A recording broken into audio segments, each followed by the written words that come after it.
Okay, I put it off long enough. Let's finally review Superman Earth 1 Volume 2. The laser is 'cause I like sci-fi. The dude is 'cause I am a rad guy. 99 is 'cause I like Wayne Gretzky. That's why I'm Lazy Dude 99. Lazy time and we're gonna do a review. Yes, we're gonna review and talk about movies and comics too. Let's all go on to review.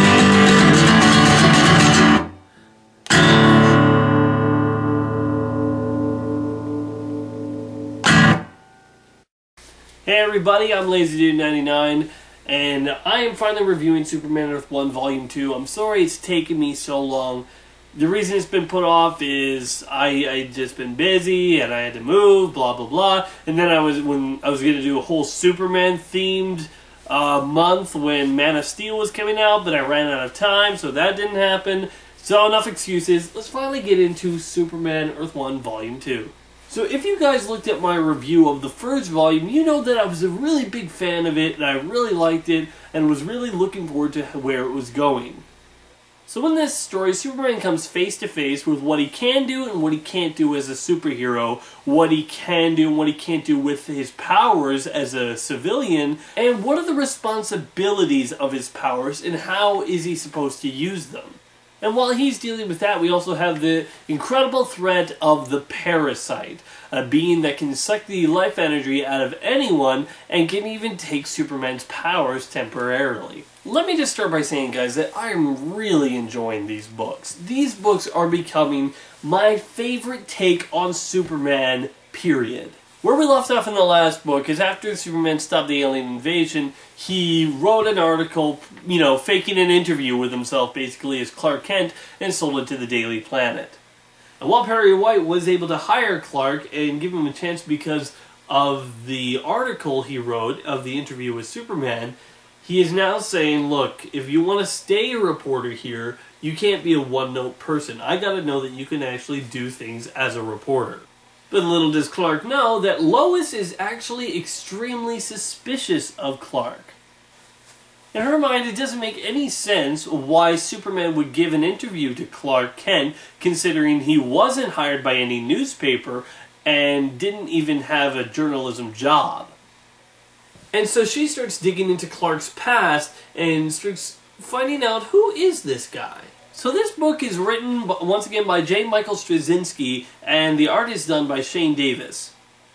Now let me just say that his art continues to impress. Not only is his battle sequences and fight scenes extremely well done, and they are captivating and awesome, but he also does a good job with the emotions, the tiny facial expressions. Little things that you can see that a character is uneasy, is nervous, or is excited, is scared, just the little things that he has really good facial expressions. It also brings up a couple of interesting issues. For example, Superman's now living in an apartment, and one of his neighbors, whose name is Lisa Lazzle, and by the way, I love that they're keeping up the tradition with having all Clark's girlfriends have the initials LL. Anyway, she is obviously attracted to him, and he's obviously a little bit attracted to her, but it brings up the issue, Man of Steel, women of tissue paper. Hey, Jonathan Kent's words, not mine. There are a lot of good moments in this book. One of my favorites being when a tsunami is really hitting this small country quite hard, and Superman goes over to help, and the leader of the country says, yeah, you're done, I want you gone. And I just want to quickly read that scene because I think it's such a powerful scene. My name is General Sesma. This is my country, and you are ordered to leave at once. I'm sorry, but I can't leave until I'm done. Then you're done. You can't leave these people to die. If something isn't done, most of the people in this area are working with the rebels trying to depose of me. Something like this is fitting punishment for the disobedience. Fine, then I'll do it without your help. I don't think so. Here, take a look. If you do not leave after I say the word now. I will harvest another one of those every minute until you do. Each one that appears will be your fault, your doing.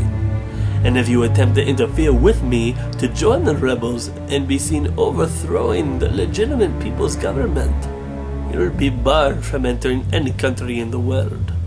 Who has the guns makes the rules. So leave here, now. This brings up such a dilemma for Clark. Like, a couple panels later, we see him thinking about this moment and thinking of obliterating this guy and his entire army with his heat vision. And then you see him, like, stop thinking about that, and he has a look, like, of terror. And he's conflicted. He doesn't know what to do. Not only does this have interesting scenarios and conflicts for Superman, but it also has some really kind of touching moments from his past. There's this moment when he and Lisa are having dinner, and he tells this story of his cat. And it's a touching story. I don't want to give it away, but it's actually a touching story, and it really shows that Clark was really a loner as a kid. And his only friend was really this cat, and I really like that little story, and it's such a good character building moment for Clark.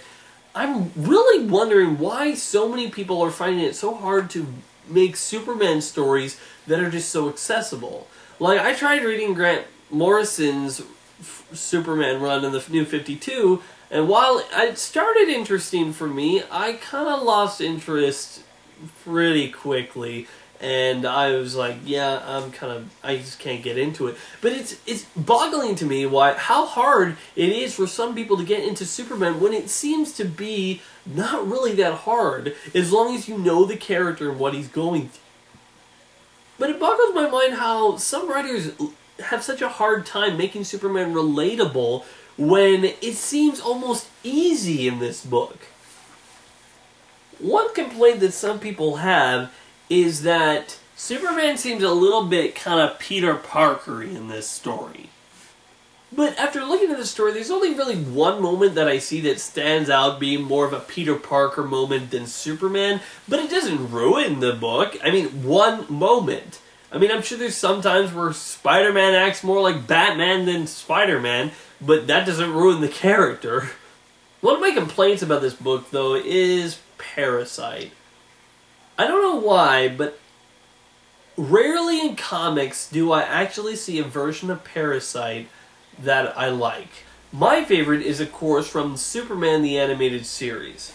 In that show, he was a pathetic lowlife to start with, didn't have anything special about him, but after this accident, he could have all the special abilities from every other person. And he was really a leech, a parasite as it was. He kidnapped Superman and would always drain his powers, but not kill him, then leave, use his powers, do whatever the heck he want, come back, and drain Superman again. When he grabs Superman, he's more of a monster.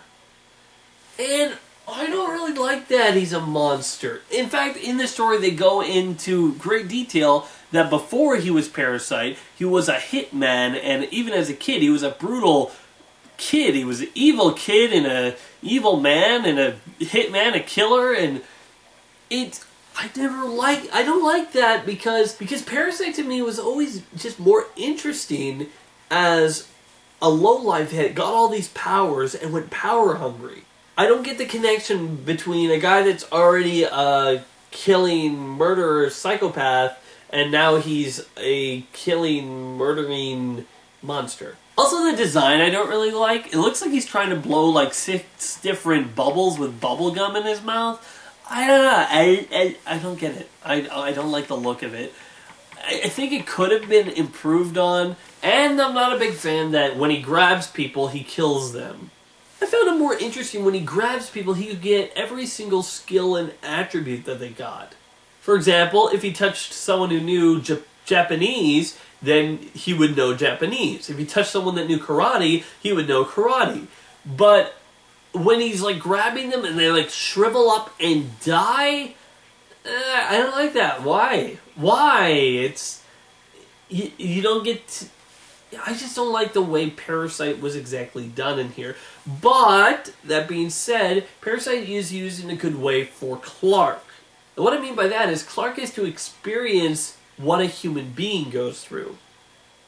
There's this very good moment that when he's talking to his mother at the end, and he's talking about a time when the parasite drained him so much that he didn't have any of his powers, and he was just like a human. And he says how much respect he has for humanity now because he's experienced what it's like to be a human in one day. That how any step could kill you, any wrong step could really end your life, and how afraid he was. Because, you know, when you live your entire life with super strength and invulnerability and nothing can ever hurt you, you don't have any fear of pain. Even when he's punched in the face later by a superpowered villain, oh, it's just a little pain, but it's healing up or whatever. You know, it's no big deal. But when he's as frail as we are as a human, he found himself being utterly afraid, and he has so much more respect now for all of humanity. I think it's smart ideas like that that make this such a complete experience. And while I may not be too crazy about the changes to Parasite, one of the things that I think is so interesting, and I'm so looking forward to where they go with it, is the change to Lex Luthor. Because in this, we don't get one Luthor, we get two. It's Lex squared. Basically, when you're introduced to Lex Luthor, someone says, and may I introduce you to Lex Luthor, and it's a woman. And you're like, wait, what? And she says, I'm Alexandria Luthor. You're like, okay, a female Lex Luthor? Well, I'm not really let me just say, I've never been a big fan of turning a character that was a guy villain into a girl villain. Like Lady Bullseye, or the female Dr. Octopus, or, I don't know, it's just stuff like that. They're not interesting on their own because they're a spin-off of a character that I was interested in. Turning them into a female version isn't interesting. So I was like, oh, it's just a girl Lex Luthor. What are they? And then they go, and no, there is normal Lex Luthor, except he's not bald and he has a full head of hair and a beard. But they're a married couple, and they're both Lex. And I thought that's really interesting. And then we get this. There's this soldier girl who is in the first one, who is now, after watching Superman and seeing what Parasite, because Parasite takes Superman's powers and starts destroying everything. You see that this soldier woman is determined to find a way to kill Superman. Because she does some studies and says that Superman, if he wanted to, could kill the entire world within a week. I think her numbers are a little off. Even with super speed, it's 6 billion and more on this planet. I'm thinking it's going to take more than a week. You know, you have to have lunch breaks. However, that being said, he's strong enough to pick up the planet, so he could just destroy the planet. Anyway, so she proposes the question to the Luthors. How do you kill an unkillable man? And I love when his wife brings it up to Lex Luthor. He says, why should you kill him? He hasn't done anything that's warranted his death. And she says, oh, I am not saying he needs to be killed. I'm just wondering how you would do it. And this is a very interesting, different take on Lex Luthor. And because some people might think, well, obviously his wife is going to die and he's going to blame Superman for it. And they're going to go that route, and that's going to be why Lex Luthor turns evil. I don't think so. I really don't think so. Like, if they did that, it wouldn't be horrible, but I don't think that's the route they're going with this. But I don't know what route they're going with this, and I can't wait to see why. Also, they're actually kind of cool couple. I don't know, you only see them in a few panels together, but I think they're an interesting couple. And to see such a different departure from the original, it just makes me excited. Superman also has to come to grips with what he can and cannot do with the powers and without the powers. I don't want to give the whole story away, but eventually he has to go back and deal with that general of that country, and he has to deal with something very close to him. Actually, a couple of things very close to him, including what's going on with Lisa. I wish we kind of got a little bit more with Jimmy, actually, because my favorite version of Jimmy Olsen is in the very first volume, but he's only in here for a little bit times, and it's not too different from what he did in the first one, so I just wish he kind of had a little bit more development. Maybe that'll come later, because this was mostly focused on Superman, Parasite, and Lois. So, the fact that Lois has got dug a little bit into Superman's past, and the way it ends, I'm not going to bring it up, but it definitely shows that there's going to be some conflict in the next story. And I'm really excited to see what that next story is going to be. One more thing I want to talk about is the way these stories are being released. You see, all of the stories, Superman Earth 1, Batman Earth 1, and Volume 2 of Superman Earth 1, are being released straight to trade paperback, or graphic novels, if you will. And the one thing that I've noticed that it does for the story that is just such a refreshing break from the regular comic books is there's no mid-cliffhangers. So many stories in the comic books today, you know, because it goes issue to issue, they have to end the story on some sort of, not always a cliffhanger, but they have to end it on something that will lead you going in, oh, what's going to happen in the next issue? Either a character reveals something that's, oh, really? No. Or will the character get there in time? Or, oh no, look at this big reveal of a new villain. Or, oh, I knew it was that villain all along. Or this proposition has been brought up, which is going to lead into the next one. Stuff like that. Now, don't get me wrong, I'm not against that sort of storytelling, but for stories like these that just have one straight-flowing narrative, no midway cliffhanger or midway giant reveal, it flows, I think, much better as a story. I think my days of buying comic book issues are about done.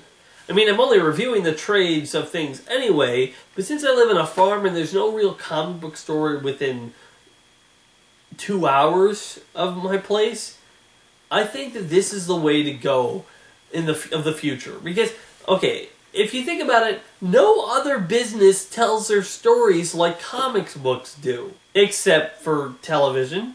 But besides that, I mean, like, if a comic book was just a book, think about it, they'd be selling it to you a chapter at a time. It's the very same with issues. Like, these comic books are basically 6-chapter stories, and they're selling you a chapter at a time. Wouldn't you just rather buy the whole thing? I do, personally. I mean, you know how mad I get whenever I see a TV season that's only selling 3 episodes at a time? That, I think, is just such a ripoff. But why don't we feel the same way about comic books? Anyway, I'm getting off topic. That's just something to think about. So in the end, I think the second volume of Superman Earth 1 is probably just as good as the first one. It still leaves you with enough anticipation that you're really looking forward to what happens next, but it also really gets you into the head of Clark Kent. How he feels about life, about other humans, about other people, and how he lives his daily life, and the struggles that he faces, and the different feelings that he feels.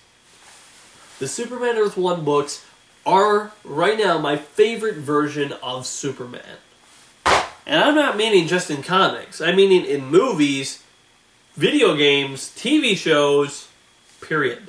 I've never felt that I've related to Superman more than in these comic books. So it's definitely worth my recommendation for you guys. If you haven't read the first one, definitely go back and read that. But if you have read the first one and you haven't got the second one yet, well, definitely get the second one. The books just keep on hitting their targets over and over again, and I'm looking forward to what happens next in both Superman Earth 1 and Batman Earth 1.